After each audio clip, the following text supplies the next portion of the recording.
falava antes do intervalo comercial, que o nosso comentarista, Dr. Admiro Nascimento, hoje é entrevistado, né? A gente vai falar a respeito do nazismo.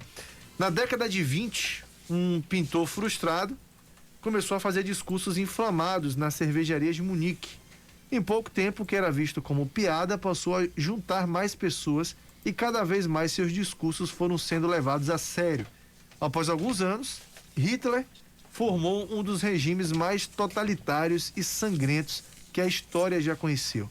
No Brasil, esse assunto dominou boa parte do noticiário esta semana, depois que Bruno Ayub, de 31 anos, mais conhecido como Monark, foi desligado do Flow Podcast.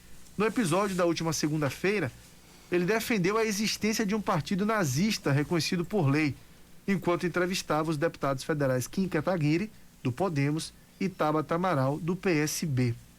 Sobre esse assunto, a gente vai conversar agora com o advogado, professor universitário Admiro Nascimento, que também é comentarista deste programa, mas hoje o objeto é outro. Doutor Admiro, a gente vai começar pelo mais básico de tudo. O que é nazismo? Bom dia, amigo. Bom dia, Fernando. Bom dia, ouvintes. Bom dia a todos. É um prazer estar aqui novamente, né, para tirar uns esclarecimentos a respeito do nazismo e suas consequências. O nazismo, não é de mais nada, é uma ideologia, né? Ele é decorrente dos projetos ideológicos do Partido Nacional Socialista, fundado por Hitler na Alemanha na década de 20. Ela tem por escopo, né, estabelecer uma supremacia racial, da qual a raça ariana é a mais pura, e daí derivou um regime totalitário com a ascensão de Hitler à condição de chanceler alemão, quando ele toma posse, né, como chanceler no dia 30 de janeiro de 1933. Então, o nazismo, a sua origem é muito mais, tem um aspecto histórico, porque a Alemanha vinha derrotada da Primeira Guerra Mundial. E com a derrota da Primeira Guerra Mundial, eles foram obrigados a assinar um tratado chamado Tratado de Versalhes, que impôs condições draconianas ao povo alemão. Pagamento de uma dívida impagável, né, aos países vencedores, no caso a Inglaterra e a França, né, perda de alguns territórios, e isso derivou numa inflação impressionante, que virou inclusive o fenômeno de estudo econômico, a maior inflação de todos os tempos, onde as pessoas carregavam maletas de dinheiro para comprar um pedaço de pão. Tudo isso impactou na sociedade alemã. Esse clima de humilhação, de crise econômica, desemprego, é um caldeirão perfeito para o surgimento de ideias extremistas. E o surgimento dessas ideias, elas vieram, né, através de Hitler. Hitler sozinho, ele não é apenas o criador, né, da ideia do nazismo. Claro, ele foi a força motriz, mas já existia na Alemanha no século XX um ideal de separação, né, de pessoas, perseguição aos judeus, todo um conjunto de fenômenos históricos que já estavam latentes na sociedade alemã e que encontrou em Hitler a possibilidade de ascensão, né? Ele chega ao poder em 1933, ele foi eleito, né? Não foi um golpe de Estado nem nada. O Partido Nazista, nas primeiras eleições, né, alemãs, tem pouca representatividade, chegando a não eleger nenhum deputado. Mas à medida em que as coisas iam piorando, a crise econômica, veio a grande recessão de 29 nos Estados Unidos, que impactou o mundo todo. A Alemanha, em 1929, tinha 3 milhões de desempregados, né? No ano seguinte passou para 6 milhões. Então Hitler prometia um discurso de recuperação da Alemanha, de recuperação econômica, de defesa das liberdades, sabe-se lá qual o pensamento de liberdade que ele tinha, e aí você tem um caldeirão perfeito das pessoas a passarem a acreditar nessas ideias extremistas. E aí ele ascendeu o poder. Teve a eleição de 32, o partido dele nazista teve 200 cadeiras ou 230, não lembro, né, no Reichstag, né, que é o parlamento alemão. E aí o presidente da época, né, porque na Alemanha é um presidente e um chanceler. O presidente nomeou, à época, Hitler, num acordo político para que tivesse maioria no seu governo, Hitler como chanceler da Alemanha no dia 30 de janeiro de 1933. A partir daí, a ideologia nazista de segregação, perseguição aos judeus, nacionalismo exacerbado, tomou frente e passou a mudar os caminhos da Alemanha e mais tarde da história mundial. É uma influência. Aí as pessoas às vezes perguntam, né, qual é a diferença do nazismo para o fascismo.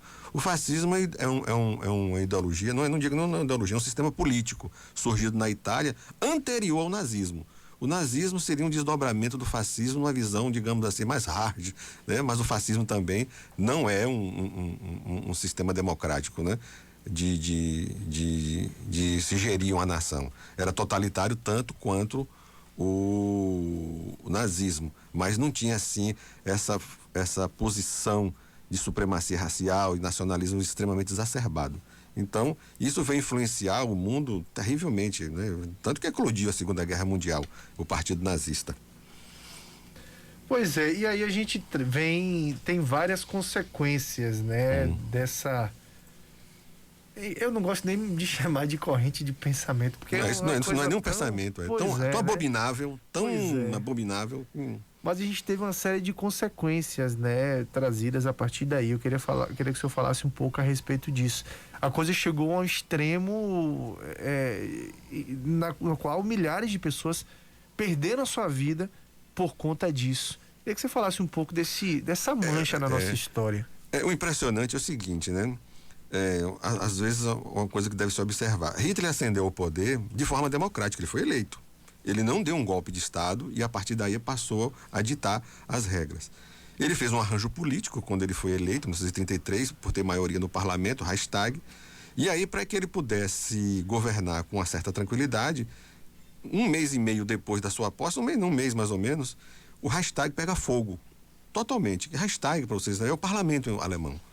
E o fato do parlamento ter sido pego fogo na época, desestabilizou politicamente. Ele transfere o parlamento para a cidade de Potsdam, na Alemanha, e aí ele passa a culpar, né, os comunistas, já que eles perseguiam os comunistas na época, né, pelo incêndio do Reichstag.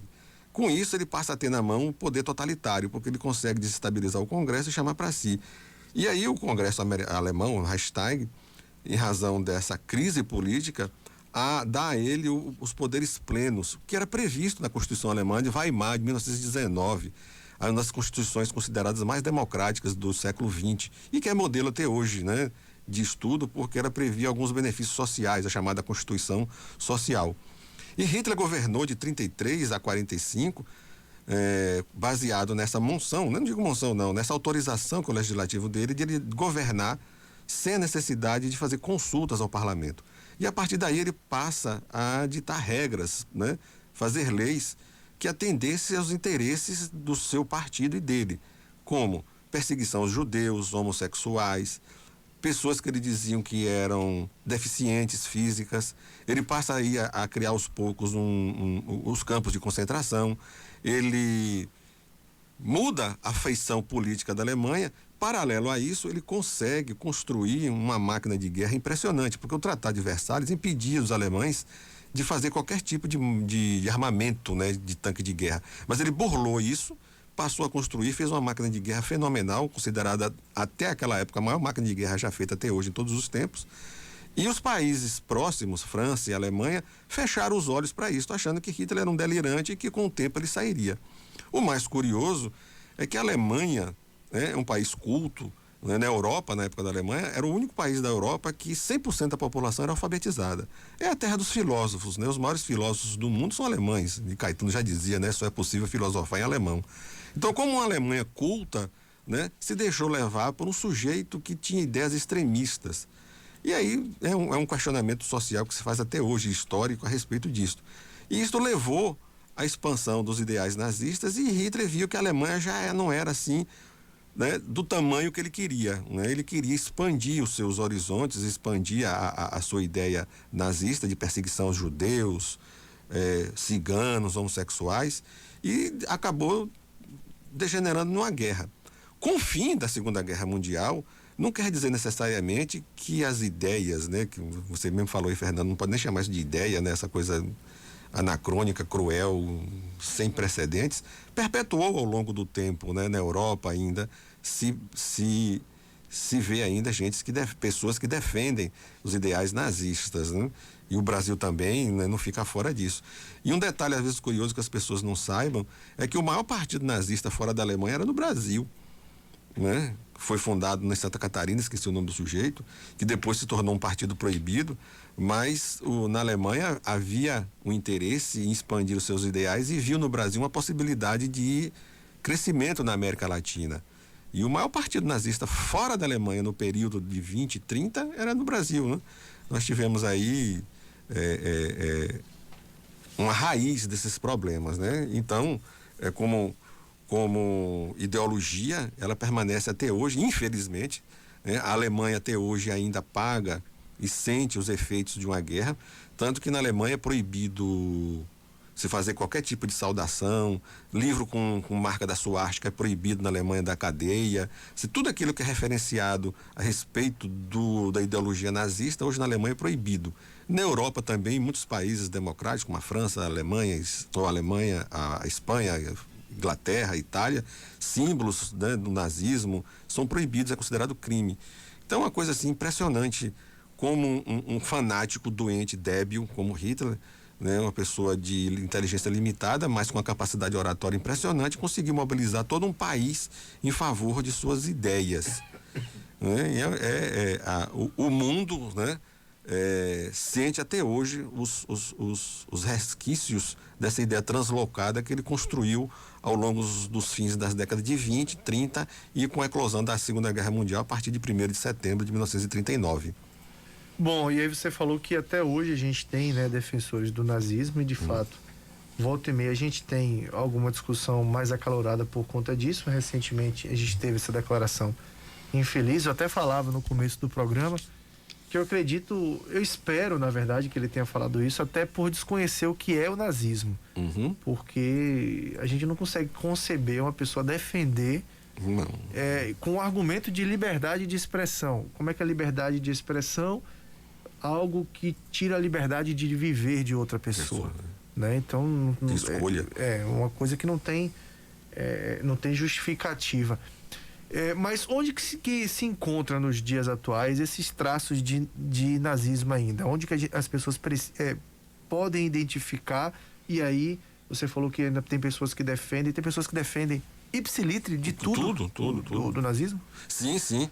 O movimento nazista, ele não morreu com o fim da Segunda Guerra Mundial, ele ainda persiste. Né? Os partidos de extrema direita na Europa, todos têm uma conotação nazista. Né? Se você observar na Inglaterra, os chamados skinheads, que se filtraram nas torcidas de futebol, eles têm conotação nazista, né? Skinhead é cabeças raspadas, né? E eles têm como símbolo a cabeça raspada como identificação do nazismo. Essa se espalhou pelo mundo. Nos Estados Unidos, diferentemente do que aqui, a emissão dessas opiniões não gera punição, né? Eles aplicam lá a chamada primeira emenda que permite que as pessoas possam dizer essas barbaridades que o monarca disse sem uma consequência criminal. Só será punido se aquilo que ele falar transbordar em um acontecimento fático, que aquilo possa acontecer alguma coisa no ponto de vista fático que venha seguir a ideologia nazista, tanto que lá tem a Ku Klux Klan, né? Que é um grupo de extremistas que defende as ideias nazistas. E ela se espalhou pelo mundo. Ela ainda está muito presente, os ideais do nazismo. No caso específico do Brasil, ela é cíclica, né? Ela vai e volta a depender do contexto histórico e do momento. No caso específico do monarca, como você mesmo disse, eu não diria que é desconhecimento, é ignorância mesmo, né? Eu falei aqui até na quarta-feira, no meu quadro Contraponto, que hoje tem uma coisa que as pessoas, às vezes, de rádio e televisão, se esquecem do poder que um microfone dá a uma pessoa. E, às vezes, né, a imprensa, de um modo geral, isso eu falo, né, sem nenhum constrangimento, de que às vezes permite que pessoas despreparadas fiquem falando bobagens nos microfones, sem medir as consequências. E o monarca nada mais é do que isso. Né? Claro, com certeza ele não é um nazista, ele não sabe nem o que é o nazismo, né? Então ele não é uma pessoa nazista, mas ele tinha um microfone, né, na mão, uma audiência espetacular, e às vezes as pessoas, né, se permitem, né, a publicidade nas empresas que patrocinavam permite que pessoas desse quilate, sem nenhum preparo, sem nunca ter lido nada na vida, passem a emitir opiniões das mais estapafúrdias. O que ele defendia é de que, ora, se nós vivemos numa democracia, por que impedir que a pessoa se manifeste sobre o nazismo? Na quarta-feira eu falei aqui de uma teoria de um filósofo austríaco que morou na Inglaterra, né, Karl Popper, no seu livro, esqueci o nome do livro, da qual ele fala sobre a tolerância, né, das pessoas em razão à liberdade, né? É o princípio da tolerância, né? O que é que isso significa? As pessoas se usam dos mecanismos da liberdade e democracia para destruir os próprios princípios da democracia. Nós não podemos ser tolerantes com gente que pensa desse jeito. Porque se a gente permitir que isso se manifeste e se apareça como liberdade de expressão, aos poucos eles tomam corpo e aí o próprio sentido da democracia e liberdade será suprimido em razão dessa tolerância que foi permitida. Então, Karl Popper, quando ele escreveu o seu livro, né, determinando de que a liberdade e a democracia têm limites, e os limites é aqueles que impedem que se possam destruir a própria democracia e a liberdade. O fato de ele emitir a opinião defendendo o nazismo é, inclusive, punido aqui no Brasil. Tem a Lei 7.716 de 89, no seu artigo 20, né, inciso 2º, que está lá claro, bem definido, de que qualquer tipo de manifestação a favor do nazismo, divulgação dos seus símbolos, das suas ideias, é crime. É crime. Obviamente que ele falou aquela bobagem, e o deputado, né, o Kim Kataguiri, né, Kataguiri, né, nem sei o nome do sujeito direito, né, também despreparado intelectualmente, né, o interessante é que passa uma imagem assim de uma pessoa esclarecida, mas ignorante, né, ignorante. Burro ele não é, tanto que ele é deputado federal, né, mas ignorante, sem conhecimento de que ele disse que era preferível existir essas correntes de pensamento, porque assim a gente identificaria quem era e a partir daí a gente viesse a combater. Isso é tão burro, né? Eu vou dizer que isso é burro, mas é uma percepção tão burra de que vai que um dia essas ideias floresçam, cresçam, porque a gente não fez nada, porque achou que a liberdade de opinião, de dizer aquilo, baseado nos princípios da democracia, é permitido. Não. Como aconteceu lá atrás. Começou justamente. Uma coisa você foi engraçada, perfeito. Né? Você foi perfeito nisso aí. Não deixa. É uma manifestação de liberdade, aos poucos vai crescendo, tomando corpo. Daqui um dia você está lá preso e algemado por eles, porque você achava que a liberdade de expressão deles poderia ser exercida, porque não trazia problema nenhum. Não traz. Democracia e liberdade têm limites. Isso não pode ser usado de forma absoluta. Então, defender o nazismo, falar, dizer que se deve deixar existir, deve ter um partido nazista, porque assim a gente consegue impedir que ele floresça, é de uma ideia tão burra, certo? Que não merece nem classificação. Ele pediu desculpa depois, né? O Kataguiri, né? O outro disse, saiu com a emenda pior do que o soneto. Ele disse que estava bêbado. Imagine um jornalista num programa de rádio, ou num podcast, entrevistando 2 deputados dizendo que estava bêbado. Isso, no mínimo, isso, né, não existe. Então, são situações que precisam ser levadas em consideração. A nossa lei não permite, a Lei 7.716 de 89, a Constituição Federal também não permite esse tipo de coisa. E aí, infelizmente, no mundo ainda há, certo? Na Alemanha, tem ainda resquícios, né? Tem partidos de extrema-direita. A eleição agora recente da Alemanha, né? A extrema-direita, ela obteve cadeiras no parlamento. Eu ia perguntar justamente isso. Como é que a Alemanha enxerga o nazismo hoje? Porque a gente tem uns dois lados aí, né? A gente tem, é claro, ali onde tudo cresceu por conta do Hitler e tudo ganhou a dimensão que teve por conta do Hitler.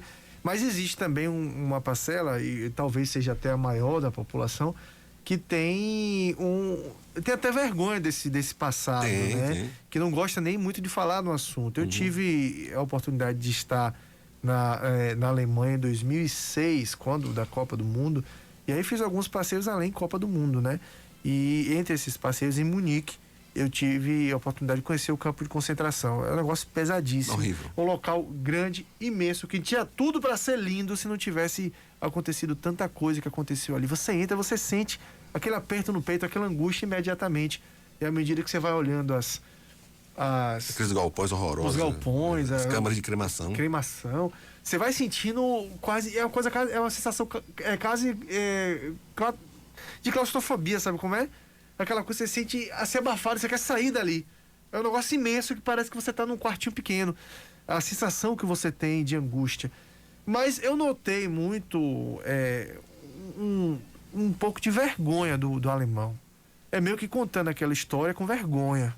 Eles têm mesmo. Então eu queria saber de vocês, como é que o alemão encara isso? E ainda existe, isso ainda tem força na Alemanha, o nazismo também? Tem esses dois lados também? O nazismo na Alemanha é proibido por lei, é crime brabo, cana duríssima. Mas as ideias extremistas, elas ainda persistem, né? Nas pessoas. Existe uma fatia alemã pequena, muito pequena, que está representada por esses partidos extremistas que defendem o nacionalismo exagerado, de que a Alemanha é dos alemães, certo? De que existe uma certa raça superior à ariana, né? De que são mais fortes, mais belos, que construíram o mundo. Claro que isso não é maioria, é uma minoria muito pequena, mas é uma minoria barulhenta, que inclusive faz campanha de vacina, é presente. E muitas vezes essas manifestações extremistas, elas se evidenciam nas torcidas de futebol, porque eles se infiltram, né, naquelas torcidas de futebol e passam a disseminar suas ideias. Os partidos extremistas que existem na Alemanha existem legalmente, mas eles não adotam o modelo nazista porque sabem que vai dar cadeia. Mas as suas atitudes, pensamentos, é fruto do nazismo, sim, realmente. Não é uma característica típica do povo alemão, certo? O restante da Europa tem também partidos extremistas. Não precisa ir muito longe que a Áustria teve um primeiro-ministro que defendia ideias absolutamente nazistas, e tanto que ele foi afastado, não ficou nem um mês no poder, e foi logo tirado. Né? Então a Alemanha ela carrega esse fardo e vai carregar por muito tempo, né, as consequências que ela trouxe em razão disto. E isso tem uma irradiação planetária muito grande, porque não são ideias, porque o que é o nazismo? Eles se infiltram nas camadas populares de menor informação, mais pobres, e passam a prometer a essas pessoas uma mudança na sua vida, de que vai haver melhora, de que ele é superior e melhor. Então aquelas pessoas, quer dizer, o pobre alemão não é o pobre brasileiro. Não é o pobre alemão, não é o pobre brasileiro. Mas eles conseguem filtrar, certo, nessas camadas mais baixas e difundir essas ideias. A Alemanha, efetivamente, ela hoje não tem nenhum resquício do nazismo, nada. E até para você lembrar um fato interessante, o livro Mein Kampf, né, Minha Luta, de Hitler, teve vencido seus direitos autorais há uns 3 anos atrás, né? Passou a ser de domínio público. E a grande discussão que se tinha na Alemanha é que se podia publicar novamente. O livro é proibido na Alemanha, Mein Kampf é proibido. Você não pode nem editar o livro. Bem, se é de domínio público, então qualquer pessoa pode editar e vender, né? Inclusive fora da Alemanha. Aqui no Brasil você pode comprar o livro Mein Kampf traduzido. E ficou aquela discussão na Alemanha se permitir a sua publicação novamente ou não. Os alemães têm receio de que, se permitir a publicação do livro Mein Kampf na Alemanha, volte a florescer novamente aqueles ideais nazistas.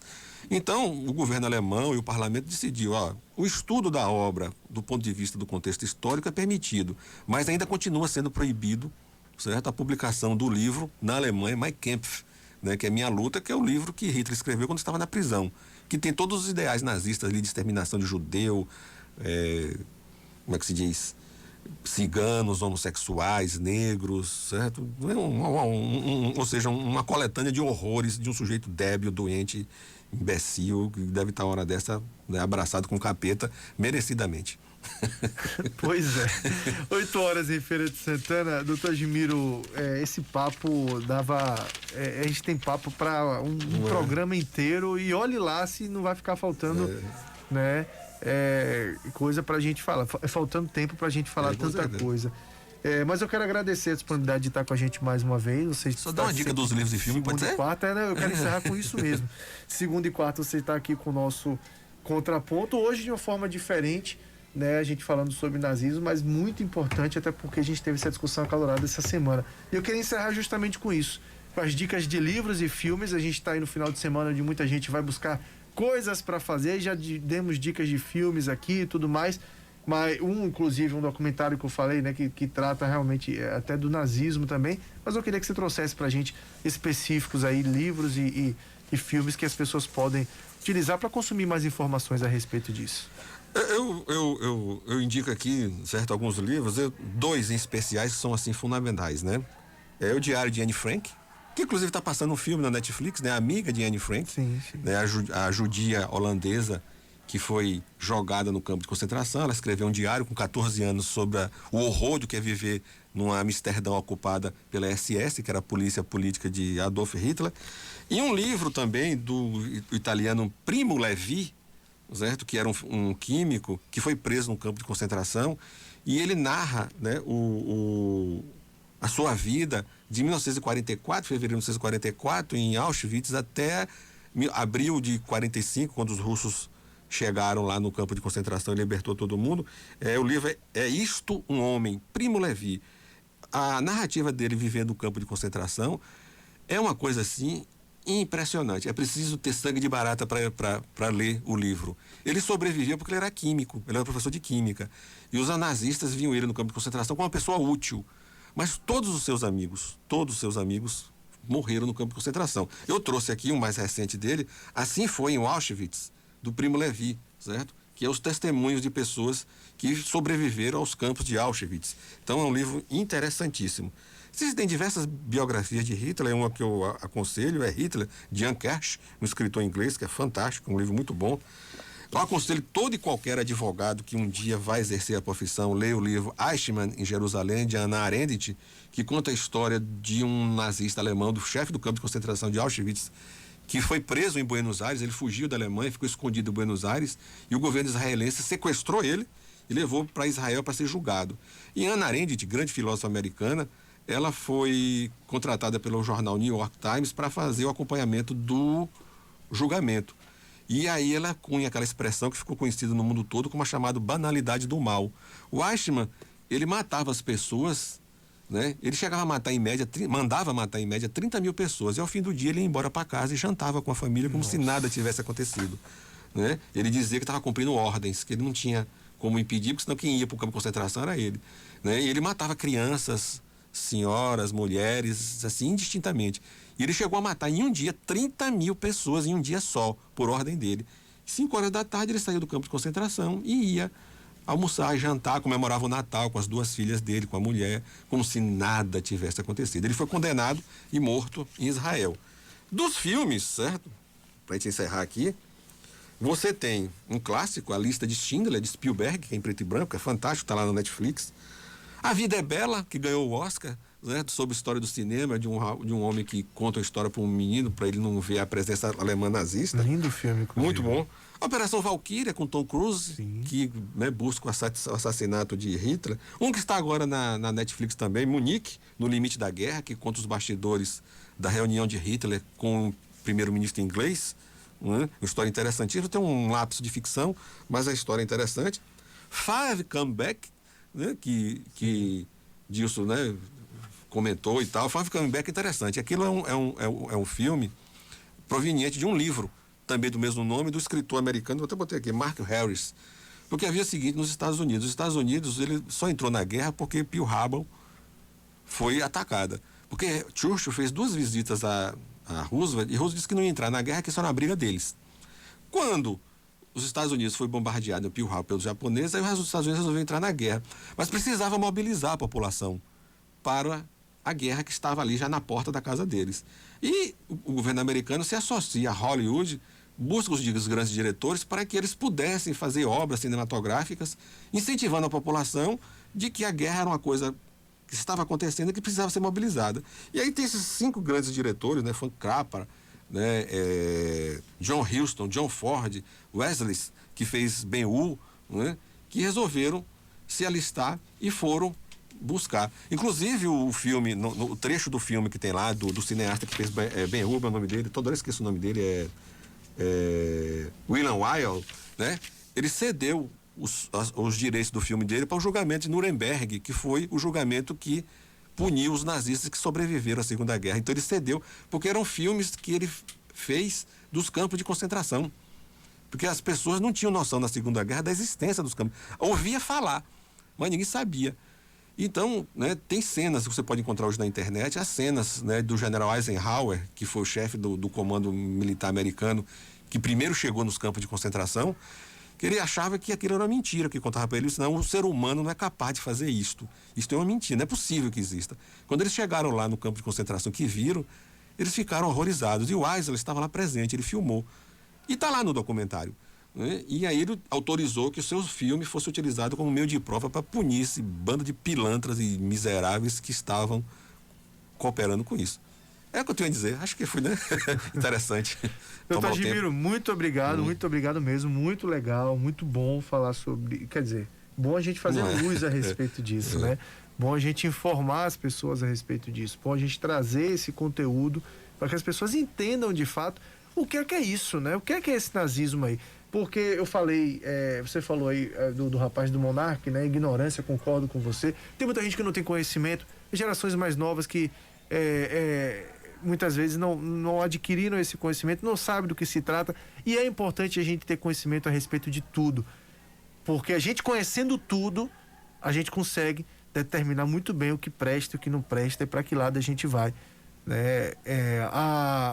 Isso que é muito utilizado na política, esse termo massa de manobra, só existe por falta de conhecimento, por falta de instrução e por acreditar cegamente em alguém que você acredita que é mais preparado do que você, então vai ali e ali a M acontece. Perfeito. Então, e assim aconteceu com o nazismo também e tudo mais.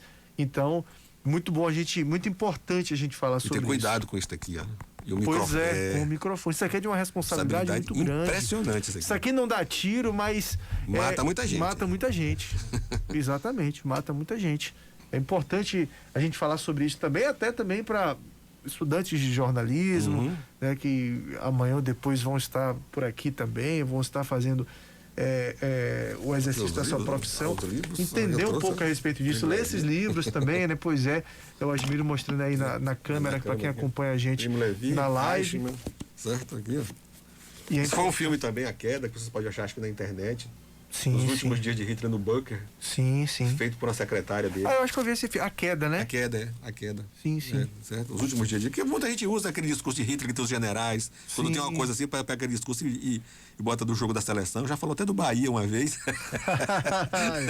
Hitler botando no mapa assim, não podemos perder este jogo.